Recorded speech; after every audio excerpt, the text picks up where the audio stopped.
Wooden touch Bhanwarnath Azamgarh, a complete hardware store. हमारे यहाँ branded plywood, flush door, designer door, PVC door, formica, fancy hardware, kitchen की chimney एवं modular kitchen की exclusive range उपलब्ध। अपने आशियाने में लगाइए 4 चांद, पहुंचिए वुडन टच भंवरनाथ आजमगढ़।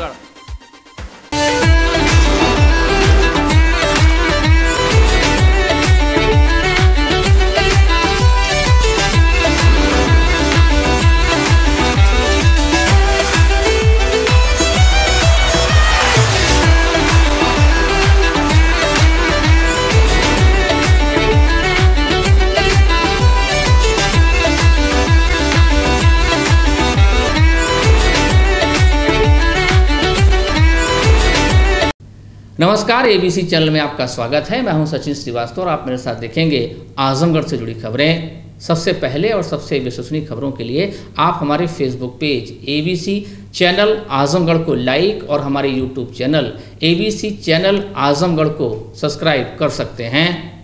जिले की खबरों को आप हमारी वेबसाइट abcखबर.in पर भी प्राप्त कर सकते हैं। तो आइए नजर डाल लेते हैं आज की खास खबरों पर।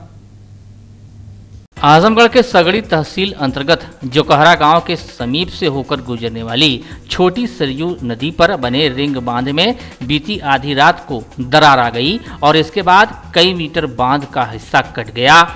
सहसपुरा गांव के समीप तेजी से पानी गांव में घुसने लगा। पानी का रौद्र रूप देखकर पूरे गांव में हड़कंप मच गया।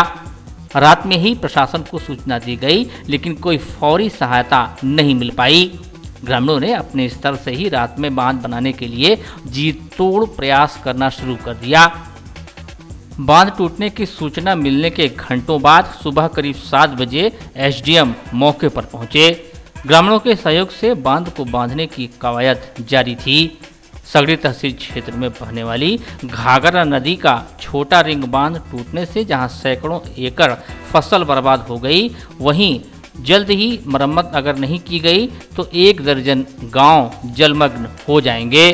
पूरी तरह बंधा टूट गया, जिससे इस इलाके के हमारे 50 से 60 गांव सब प्रभावित हैं। पूरी गांव में घरों में पानी घुस गया, लोग परेशान है, जनजीवन परेशान है। यह घोर लापरवाही है बालखंड की। अगर यह पहले से सावधानी रही होती, सूचना देने के बाद भी 2 दिन बाद भी यह घोर लापरवाही कहा जाएगा। इस नाते इनके ऊपर कोई कार्रवाई नहीं। ऐसा हुआ कि ये बाढ़ खल वाले जो है ये इन लोगों के लिए बड़ा रात में वाचिंग वाले किसी को नहीं लगाए थे। रात को वाले नहीं रहे, इसलिए जो है कि मंगा क्या कितना नुकसान हुआ है?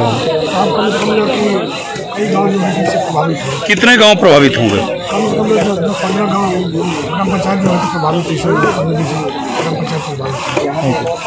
गांव में क्या स्थिति है? गाँव में सारी स्थिति है कि पानी हट गया है।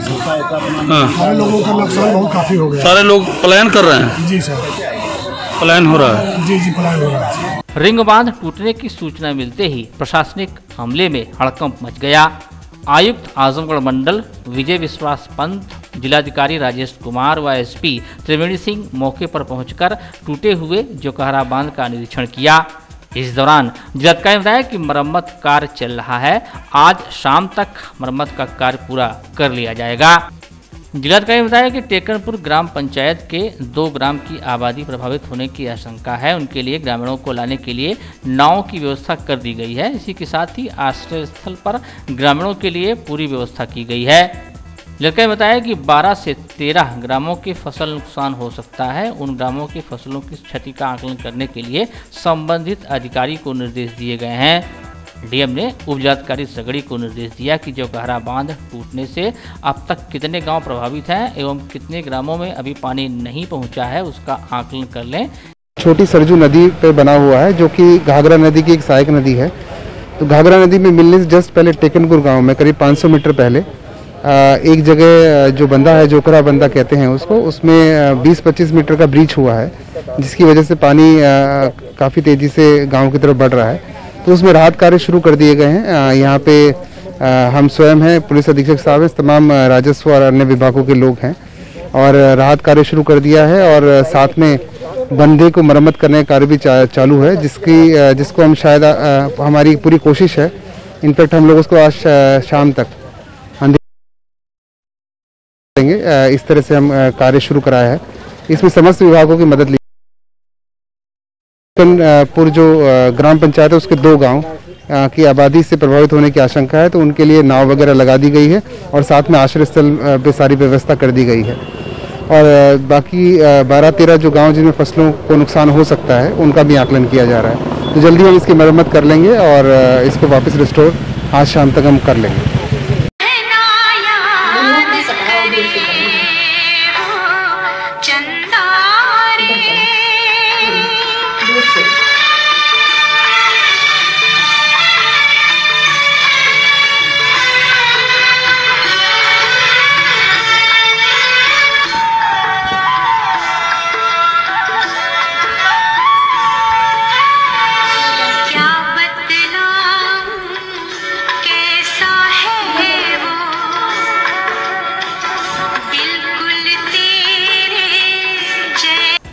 और कुछ ऐसे ही उल्लास व भाव के साथ रक्षाबंधन का पर्व पूरे जनपद में हर्षोल्लासपूर्वक मनाया गया।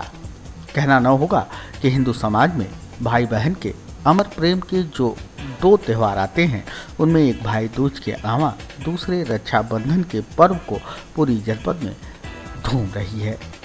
सड़कों पर, रेलवे स्टेशनों पर और बस स्टेशनों पर यात्रियों के रूप में भाइयों और बहनों दोनों का आवागमन लगातार जारी रहा। रक्षाबंधन की पूर्णिमा पर रात को पूरे चांद की कुछ बहुत पूजा हो न हो, पर दिन में बहनें अपने चंदा सरीखे भाई की आरती उतारकर उनकी बलैया लेने से नहीं चुकी और इस दिन बदले में भाई देते हैं उन्हें तमाम उम्र रक्षा का वचन। भाई बहन के बचपने से ही शुरू हो जाने वाले इस त्यौहार का आजीवन उनके साथ नाता बना रहता है और शायद रेशम की डोर से बंधा यह रिश्ता इस कदर पक्का हो जाता है कि बहनें अपने भाइयों के बदले जमाने की हर चीज़ को ठुकरा देती हैं। बचपन हो या फिर उम्र का कोई अन्य पड़ाव ही क्यों न, स्नेह का यह अमर व अटूट बंधन जिसे रेशम की डोर से बांधा जाता है, सांसों की डोर टूटने के बाद ही टूटा करता है। कहते हैं अशोक वाटिका में रावण के निकट आने पर माता सीता ने उसके और अपने बीच एक तिनका रख दिया था और रावण को यह चेतावनी दी थी कि तू यदि इतना ही सामर्थ्यशाली है तो इस तिनके को पार करके दिखा। प्रश्न यह कि तिनके भर पर माता सीता को इतना विश्वास क्यों था। दरअसल तिनके को भूमिज कहा जाता है, अर्थात जो भूमि की कोख से पैदा हुआ हो, और सीता जी भी का अवतरण भूमि से ही हुआ था, जिसके कारण उन्हें भूमिजा भी कहा जाता है। माता सीता ने उस तिनके को अपना सहोदर भूमि से उपजा अपना भाई देखा था और वह जानती थी कि किसी भाई की उपस्थिति में किसी भी दुराचारी की इतनी सामर्थ्य नहीं कि उसकी बहन को वह छू भी सके। और ऐसे ही अटूट विश्वास व रक्षा संकल्प का पर्व है रक्षाबंधन। पर्व के मद्देनजर छोटे लगाए बड़े सभी में एक समान उत्साह दिखा। छोटी बहनों ने भी परंपरागत ढंग से भाइयों के माथे पर तिलक लगा उनकी आरती कर उनकी कलाइयों पर स्नेह का बंधन बांधने का काम किया।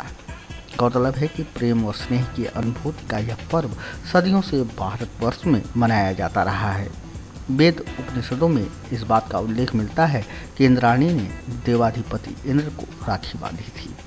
प्राचीन काल में युद्ध के लिए जाने से पूर्व ऋषि मुनि राजाओं का तिलक कर उनकी कलाई पर रक्षा कवच बांधते थे।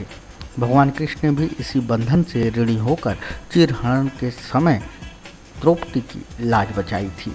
चित्तौड़ की रानी कर्मावती ने मुगल बादशाह हुमायूं के पास राखी भेज उन्हें अपना भाई बनाया था। हुमायूं ने राखी के बंधन को निभाया और रानी के सम्मान की रक्षा के लिए अपनी सेना चित्तौड़ तक भेजी। राखी के कुछ ऐसे महत्व के चलते ही बहनें साल भर इस पर्व का इंतजार करती हैं।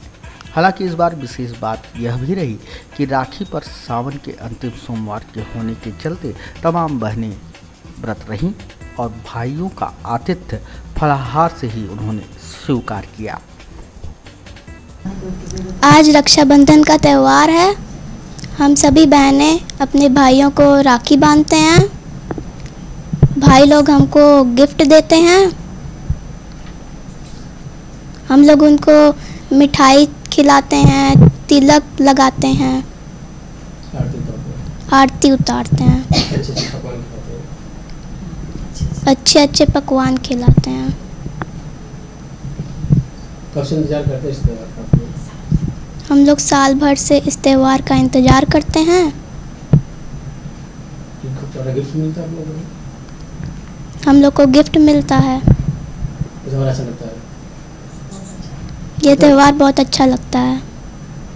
आजमगढ़ में गंगा जमुनी तहजीब की बहती हुई धारा एक बार फिर देखने को मिली। जी हां, जनपद मुख्यालय से 17 किलोमीटर दूर स्थित जहानागंज की मुस्लिम महिलाओं ने देश के प्रधानमंत्री नरेंद्र मोदी और प्रदेश के मुख्यमंत्री योगी आदित्यनाथ को अपना भाई बताते हुए रक्षा सूत्र भेंट किया है। उनका कहना है कि पीएम मोदी 3 तलाक व धारा 370 हटाकर देश हित में बेहतर कार्य करके भारत को तरक्की की राह पर ले जा रहे हैं। इसलिए हमारा भी फर्ज बनता है कि हम अपने भाइयों की लंबी उम्र के लिए ऊपर वाले से प्रार्थना करें। महिलाओं का कहना था कि जिस तरह से भाई अपनी बहन की रक्षा करता है, उसी तरह से प्रधानमंत्री व मुख्यमंत्री हम मुस्लिम महिलाओं की रक्षा कर रहे हैं। भाजपा आईटी सेल सह संयोजक सौरभ सिंह के हाथों मुस्लिम महिलाओं ने कुरियर करने के लिए रक्षा सूत्र भेजा है। को भी देना चाहते हैं और योगी जी को भी देना चाहते हैं, और ये दोनों जनी हमारे भाई हैं, तो इसलिए सोचते हैं कि सोमवार को रक्षाबंधन है, इसलिए सोचते हैं कि राखी हम कोरियर के तरीके से उनको पहुंचा दिया जाए। कि मतलब हमारे लिए इतना किए हैं, हमारे लिए 3 तलाक भी किए, हम गरीबों को इतना देख रहे हैं, इतना समझ रहे हैं, इतना सपोर्ट कर रहे हैं, तो हम सोच रहे हैं कि आगे भी मोदी जी यही करें और वो हमेशा अच्छे से रहें, उनको कोई भी दुख तकलीफ ना आए, बस हम यही चाहते हैं, और अच्छे से ही सब कुछ हो जाए, बस यही चाहते हैं। और क्या रक्षाबंधन के दिन अपने भाई को आप दुआ दे रही हैं? हम यही दुआ दे रहे हैं कि मोदी जी हमेशा खुशहाल रहें, हमेशा खुश रहें, उनको कोई भी दुख तकलीफ ना आए। बस जब हमारे लिए इतना किए हैं तो हम लोग भी उनको तो दुआ तो दे ही सकते हैं ना।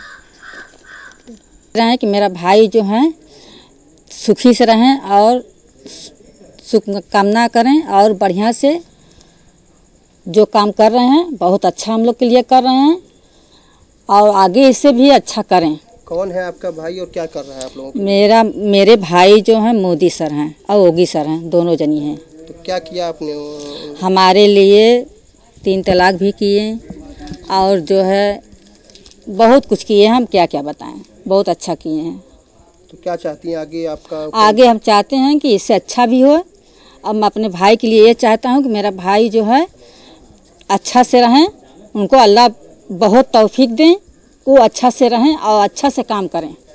इस दौरान भाजपा नेता का कहना था कि मुस्लिम महिलाओं द्वारा प्रधानमंत्री व मुख्यमंत्री को राखी दी गई है, यह राखी कुरियर के माध्यम से पीएम और सीएम को भेज दी जाएगी। क्षेत्र के जो मुस्लिम बहनें हैं, इन्होंने राखी हम लोगों को दिए हैं कि नहीं आप ले आकर के आदरणीय नरेंद्र दास मोदी जी को यह सप्रेम भेंट कर दें, कुरियर के माध्यम से वहाँ पहुँचा दें। हम बहनों की सुरक्षा के लिए जो 3 तलाक 370 ये जो धाराएं हैं, इनको हटा करके ये हमको जो आज़ादी दी है नरेंद्र दास मोदी जी ने, हम उनके प्रति उनको दीर्घायु होने की कामना के चलते, और ये जो राखी है रक्षाबंधन के अवसर पे हम उनको सप्रेम भेंट दे रहे हैं। इसको आप हमारे तरफ से वो कुरियर के माध्यम से ज़रूर नरेंद्र मोदी जी के यहाँ पहुँचाने की कृपा करें। प्रदेश की योगी सरकार ने रक्षाबंधन के मौके पर प्रदेश की बहनों को शानदार गिफ्ट दिया। पर उन्होंने प्रदेश की सरकारी बसों में बहनों के आवागमन को बिल्कुल फ्री कर दिया। पिछले कई वर्षों से बहनों को योगी सरकार यह तोहफा देती आ रही है, और इस बार भी बहनों की सहूलियत का सरकार ने ध्यान रखा। सरकार ने सोशल डिस्टेंसिंग के अनुपालन के साथ सैनिटाइज बसों में महिलाओं को निःशुल्क यात्रा के आदेश दिए। सरकार के इस आदेश से खुश महिलाओं ने बताया कि रक्षाबंधन पर भाइयों को राखी बांधने जाने के लिए उन्हें रोडवेज बस में कोई किराया अदा नहीं करना पड़ा है। आदेश के अनुपालन में जनपद में बसों का पर्याप्त प्रबंध कराया गया, और सभी श्रेणी की बसों में महिलाओं को मुफ्त यात्रा की सौगात प्रदान की गई, जिससे महिलाओं में खुशी के भाव दिखाई दिए, और इस भाव को जाहिर करने से भी वे नहीं चूकी। बहुत अच्छे के लिए जो किए हैं, हाँ बहुत अच्छा है, महिलाओं के लिए तो बहुत अच्छा सुविधा है। कहाँ जा रही हैं आप? हम आजमगढ़ से आए थे मायके, राखी बांध लिए, फिर हम जा रहे हैं फैजाबाद। आना जाना दोनों आपका? हाँ हो गया, कल के आई थी, आज जा रही हूँ। धन्यवाद दे रही सरकार को। हाँ, बंधन के त्यौहार में, रक्षाबंधन त्योहार में लेडीजों का किराया फ्री है, लेडीज फ्री जा सकते हैं। आना जाना दोनों? आना जाना नहीं, जाना आना तो नहीं है, मतलब दूर जो जा रहा है तो आएगा तो नहीं, नज़दीक जो जाएगा भाई वो आ सकता है। तो मैं तो दूर जा रही हूँ तो मैं आ नहीं सकती हूँ, लेकिन जाना फ्री है। सरकार की अच्छी पहल है। अच्छी है सरकार, धन्यवाद देंगे। धन्यवाद, जरूर धन्यवाद देंगे। जा रहे हैं हम लोग बड़ालगंज, क्या करने? भाई की राखी बनने। तो क्या सुविधा सरकार द्वारा मिली है? वो जो बस उस मिला है। हाँ, क्या मिला बस यात्रा? हाँ, जो शाम हम लोग जाएंगे घूमने के लिए, तो मोदी जी के यहाँ से मिला है कि वो जोगी जी के यहाँ से मिला है, हमको नहीं पता, बाकी मिला है, हम लोग जा रहे हैं। तो आप लोग सर हम ठीक है, सरकार की तरफ से हम लोग के मिला है बस सुविधा, हम लोग जा रहे हैं राखी बांधने, बस फ्री में। हाँ, कितना अच्छा लग रहा है आप लोगों को आज? बहुत अच्छा लग रहा है। ऐसे नियम होने चाहिए। हाँ, हर सरकार में। माऊ ननियाउर से क्या करने गए थे आप लोग? राखी बांधने आ जाए। किससे गए थे आप राखी बांधने? बस से। पैसा सा लगा था? क्या फ्री क्या बोलो? बस से आ जाए तो पैसे को नहीं लगा, आना जाना फ्री था।